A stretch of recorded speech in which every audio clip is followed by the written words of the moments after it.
As we are moving ahead, it's time for us to take a step forward and dive deep into our assignment. In this video, our team is going to continue to build on where we have left the last one. Also, our team is going to scrutinize and envision the adverse effects of vehicular pollution.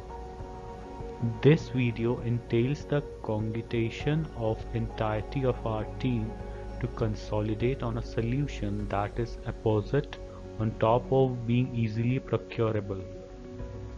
But before we advance any ahead into this video, let me give you our roadmap for this video.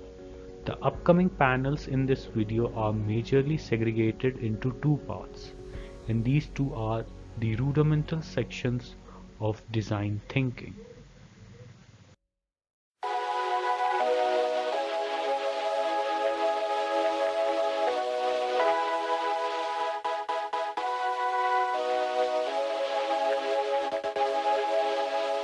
So firstly, let's discuss CATWOE.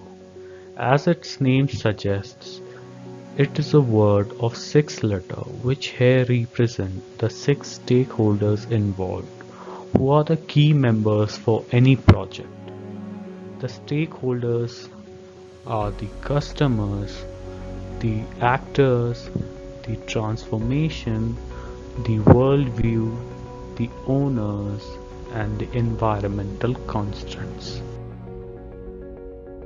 Let's discuss each and every stakeholder involved in an even more depth that will help us to understand their importance and how integral they are for any project. So here first comes the C. The C here refers to the customers. They are the ones who are facing problems and will be the first-hand users of our solution, and in this case they are the residents of cities, towns and villages, transportation and conveyance institutes, and many other institutions dependent on vehicles. So now let us move forward for our next stakeholder, who is represented by an A. The A here refers to the actors. They are groups of firms who will directly and actively implement the solution of the problem. Here they are likely to be manufacturing corporations of automobile, marine and aviation, as well as union and state ministries of respective nations. So now it's time for us to look forward to the direct transformation brought by the solution of actors. Now here comes the T. T here refers to the transformation which is brought due to the solution provided, which is avoiding the congregation of vehicles, providing safe routes, and subsiding the search of EVSE or EVC to an elementary level. Now we should look at our fourth stakeholder, that is worldview. Now comes the W. W here refers to the worldview. They are the stakeholders who are going to be affected by the solution indirectly, like terrestrial, aquatic and aerial life forms, and enhanced stature of terrain, marine and atmosphere. Now it's time for us to look forward at our fifth stakeholder, who will play an important role in our project. Here comes the fifth stakeholder. Our fifth stakeholder is represented by an O, and the O here refers to the owners.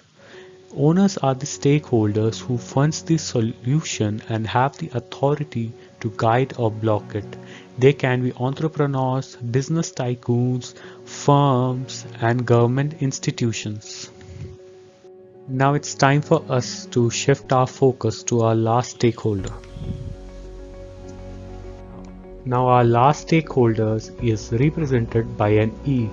E here refers to the environmental constraints which can cause hindrance while progressing for the solution, and in this case they are the fuel and petroleum industries and many other firms or businesses directly or indirectly related to it. So now we are even done with our sixth and our last stakeholder as well.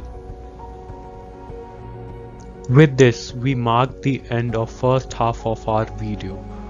And so now, let us move forward to the second half of the video, which is ideation and is the third stage of design thinking.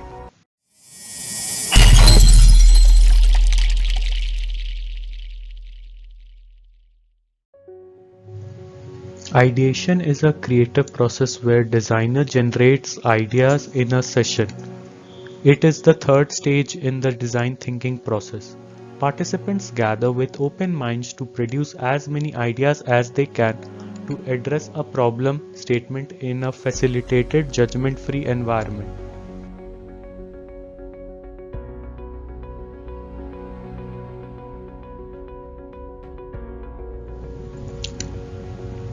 Mind mapping is a way of linking key concepts using images, lines, and links. A central concept is linked via lines to the other concept, which in turns are linked with other associated ideas. It is similar as a technique to concept mapping and spider diagram. The difference being that true mind mapping involves various constructing a hierarchy of ideas instead of a pure random association. Mind mapping uses the concept of radiant thinking, that is, thoughts radiate out from a single idea, often expressed as an image, branches flows backwards and forward from and to the central idea. At the very beginning of our mind mapping process, we were completely lost on how to approach that will help us to move forward smoothly without any roadblocks ahead. As we were distant apart from each other, it was another major problem to interact within ourselves in a traditional conversation and share our ideas with each other. Still, connecting via online platform gave us different kind of experience and add a valuable asset of improvisation according to our conditions. So to get us started, we started presenting our ideas to each other in numerous sessions around our central problem that will help us to build and which will finally lead to our final product. After few sessions, our teammates started popping up with vivid ideas as well. And then the number of ideas grew exponentially and each and everyone participated and paved the path for our future work. After the collection of ideas, it was time to give weightage to the different ideas provided to us and assemble them in an hierarchy. So first we selected the four major ideas on which we went further ahead and made the choice according to each individual prioritizing ideas among the four selected ones. So here is how each individual went ahead in percentage out of 20 people in our team. So after the prioritization process, it's finally time for us to work on our final product.